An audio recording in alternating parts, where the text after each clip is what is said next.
امریکی ریاست کیلیفورنیا کے شہر راکلینڈ میں صدارتی انتخابات میں قبل از وقت ووٹنگ کا عمل جاری ہے۔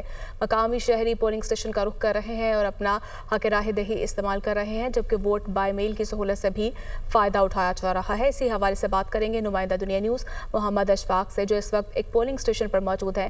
جی اشفاق، بتائیے گا کیا صورتحال دیکھ رہے ہیں آپ؟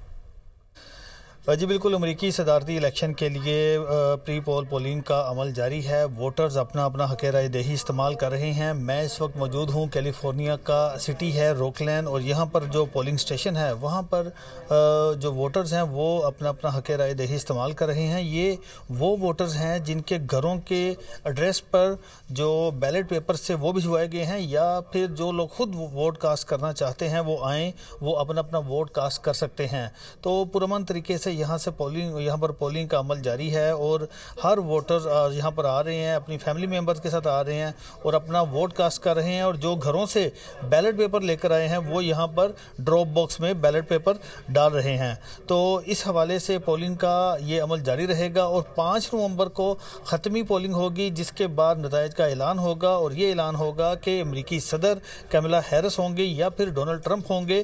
اس حوالے سے ختمی فیصلہ 5 نومبر کو ہوگا۔ جی